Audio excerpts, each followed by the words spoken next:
Bonjour à tous, bienvenue sur Point. Aujourd'hui, je vous propose un comparatif entre l'iPhone 11 Pro et le Google Pixel 4.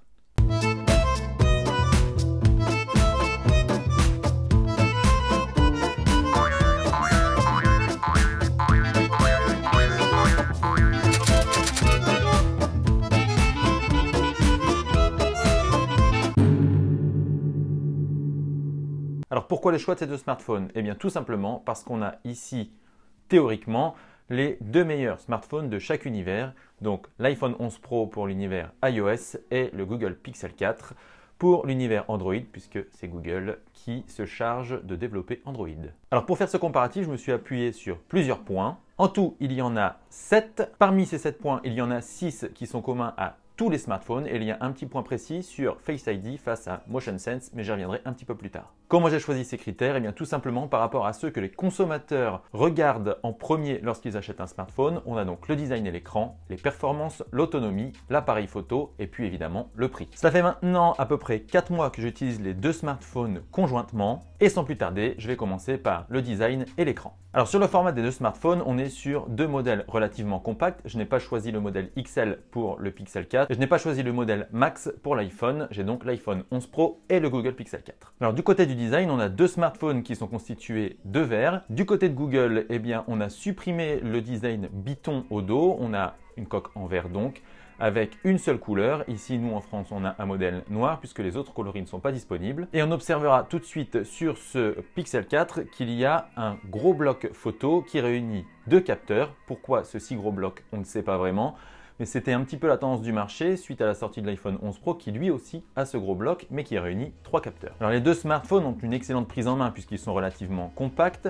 Le Pixel 4 est un petit peu plus léger que l'iPhone 11 Pro, mais l'iPhone 11 Pro donne une impression de finition plus quali puisque son poids, bien qu'un petit peu lourd, donne cette sensation de smartphone robuste. Alors le design c'est une affaire de goût, moi j'aime bien les deux modèles, mais je dois bien reconnaître que le nouveau coloris de l'iPhone 11 Pro est quand même très séduisant. Et puis surtout le smartphone d'Apple se distingue au niveau de l'intégration de l'écran qui est exemplaire avec des bordures très fines, un menton extrêmement fin et toujours la petite encoche qui va intégrer Face ID. Et même si d'autres constructeurs ont supprimé cette encoche, on s'y est habitué sur l'iPhone et l'excuse entre guillemets de Face ID est plus qu'acceptable. Sur le Pixel 4, en revanche, eh bien, il y a beaucoup plus de choses à dire sur l'intégration de l'écran. Si les bordures latérales sont relativement fines, le menton, lui, est vraiment large et on se demande pourquoi. Google aurait quand même pu faire un petit effort de ce côté. On lui pardonne en revanche son front qui est assez imposant parce qu'il regroupe lui aussi énormément de technologies, puisque Google a intégré lui aussi sa technologie de reconnaissance faciale. C'est ce qu'on avait vu sous le nom Project Soli,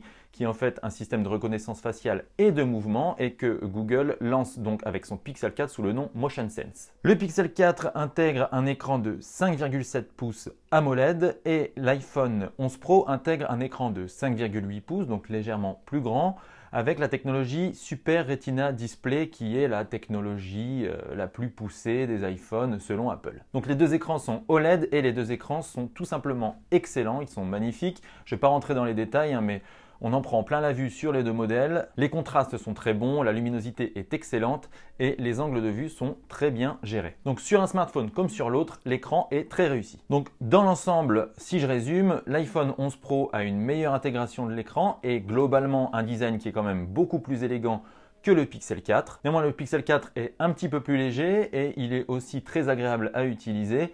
Surtout pour regarder des contenus vidéo puisqu'il n'y a pas d'encoche qui va venir cropper sur l'image. Et je note au passage que les deux smartphones sont certifiés IP68. Ils résistent donc à la poussière et à l'eau. Alors côté performance, là encore, il y a peu de différence à l'usage entre les deux modèles, même si sur les benchmarks, la puce A13 Bionic d'Apple est plus performante que le Snapdragon 855 du Pixel 4. On a quand même deux smartphones qui permettent de tout faire, tant sur un usage quotidien de loisirs, on va dire, entre les réseaux sociaux, les photos, l'utilisation d'Internet, les appels, les messages, etc. Le multitâche est très bien pris en charge par les deux modèles. En jeu, ça tourne très bien aussi sur les deux smartphones. Enfin bref, il n'y a rien à dire. Les deux modèles sont de vraies petites bombes. Le Snapdragon 855 du Pixel 4 est accompagné de 64 Go de stockage et de 6 Go de RAM. L'iPhone 11 Pro, lui aussi, est proposé à partir de 64 Go. Il y a d'autres versions, 256 ou 512.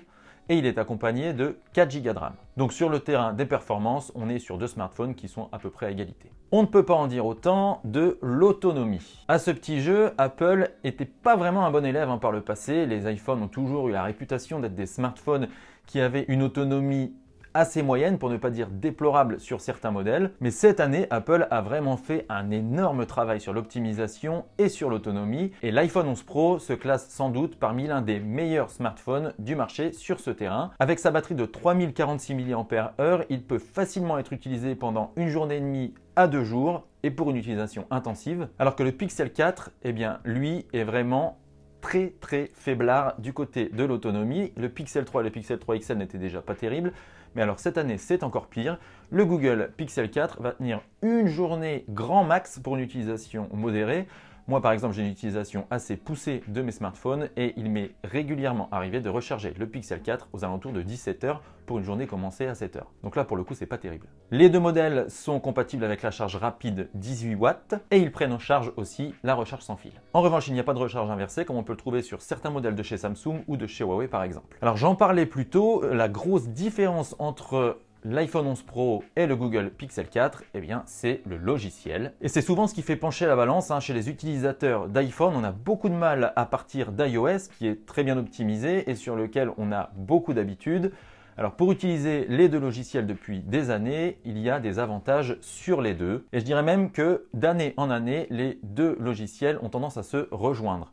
Donc le Google Pixel 4 embarque la toute dernière version d'Android, Android 10. L'iPhone 11 Pro, lui, embarque la toute dernière version d'iOS, iOS 13. Alors par rapport aux versions précédentes, il n'y a pas de grosse révolution et les deux logiciels tendent à se rejoindre. Je le disais un petit peu plus tôt. On a donc les fameux modes nuit, tout ce qui va être suivi de l'utilisation, optimisation de la batterie. Bon, ça c'est un petit peu plus discutable sur le Pixel 4. De manière générale, ce qui va donner un avantage à iOS, eh bien, c'est l'intégration des applications. On le sait, Apple est très tatillon sur l'intégration des applications dans son App Store et les kits de développement sont très bien conçus, ce qui fait qu'on a quand même une certaine homogénéité dans toutes les applications validées. Et ce qu'on retrouve sur l'App Store, eh bien, c'est parfaitement optimisé à iOS. Sur Android, c'est un petit peu plus discutable. On a pas mal d'applications, parfois qui n'ont pas de fonctionnalité qu'on trouve sur iOS. Je pense par exemple à Instagram, où par exemple on ne retrouve pas les lignes pour placer les objets sur les stories. Ça, on l'a sur iOS, on l'a pas sur Android.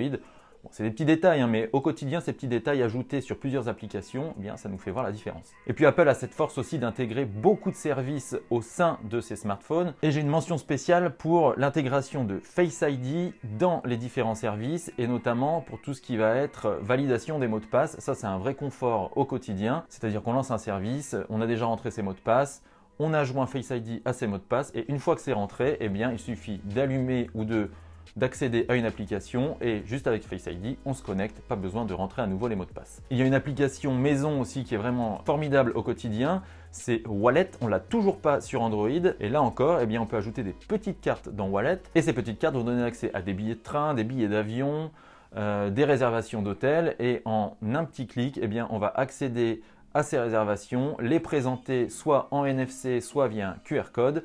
Franchement, au quotidien, c'est vraiment quelque chose qui peut manquer lorsqu'on passe d'iOS à Android. Bon, et puis bien évidemment, Android de son côté, il profite de plus de personnalisation. On peut changer les launchers, on peut changer l'interface, on peut à peu près tout changer. Cette personnalisation, c'est quelque chose qui manque beaucoup sur iOS. On a l'impression de tout savoir à peu près le même smartphone lorsqu'on a un iPhone. Lorsqu'on a un smartphone Android, là, on sent bien la différence. On a un smartphone à soi. Mais bon, ça, c'est pas un secret et Android 10 et iOS 13 ne changent pas vraiment les choses. Les vraies nouveautés logicielles, en fait, elles se situent dans une combinaison du matériel et du logiciel. Sur l'iPhone 11 Pro, on a Face ID qu'Apple dit avoir optimisé. Franchement, par rapport à l'iPhone 10S Max que j'avais l'année dernière, je n'ai pas constaté forcément plus de rapidité ou une meilleure reconnaissance selon les environnements. Face ID, pour moi, il est à peu près équivalent à celui de l'iPhone 10S Max. Google s'est mis lui aussi à une reconnaissance faciale poussée avec donc Project Soli, qui est devenu Motion Sense. Et ce qui est très agréable avec ce nouveau système de reconnaissance faciale, c'est qu'il n'y a pas besoin d'appuyer sur un bouton pour le déclencher. Lorsque le Pixel 4 est posé sur une surface plane, il suffit de le saisir Et une fois qu'il est saisi, le logiciel reconnaît qu'on l'a pris en main, on l'amène vers ses yeux et tout est déjà débloqué. Pour le coup, c'est plus réactif que Face ID, mais c'est moins bien intégré aux différentes applications et services. Et puis, Google a aussi présenté des petites fonctionnalités liées à Motion Sense. On peut en fait contrôler certaines fonctionnalités et applications d'un simple geste juste devant le Pixel 4. Par exemple, si je veux changer de musique lorsque j'écoute Spotify, je peux balayer de droite à gauche pour passer à la chanson suivante ou de gauche à droite pour revenir à la chanson précédente. Et puis, j'aurais aimé aussi que les gestes reconnus par Motion Sense soient plus étendus. Sur la musique, on peut juste aller de droite à gauche ou de gauche à droite, on ne peut pas monter le son, on ne peut pas le baisser et ça c'est un petit peu dommage. Mais peut-être sur la prochaine version. En réalité, la grosse différence entre le Pixel 4 et l'iPhone 11 Pro, elle va se situer au niveau de l'appareil photo. Alors je ne vais pas revenir sur les caractéristiques techniques de chaque appareil photo, le nombre de pixels, etc. Ça on s'en fiche un petit peu. Il y a des sites qui font ça très bien. D'ailleurs, je vous invite à les lire, hein. Il y en a beaucoup, Frandroid, Phonandroid, Presse Citron, CNET, les numériques. Tout cela font des tests très approfondis et très précis sur ces smartphones avec tous les capteurs et tous les détails. Moi, je vais m'intéresser en fait à l'utilisation de l'appareil photo, au côté pratique et au résultat final. Donc, la grosse différence technique, c'est que l'iPhone 11 Pro a 3 capteurs. Le Pixel 4 en a 2. La grosse différence, c'est que le Pixel 4 n'intègre pas d'objectif ultra grand angle alors que c'est la grande mode de 2019. Apple, lui, a eu la bonne idée de l'intégrer à son iPhone 11 Pro et l'ultra grand angle est plutôt réussi d'ailleurs sur cet iPhone 11 Pro. Alors pourquoi Google n'en a pas intégré sur son Pixel 4 ?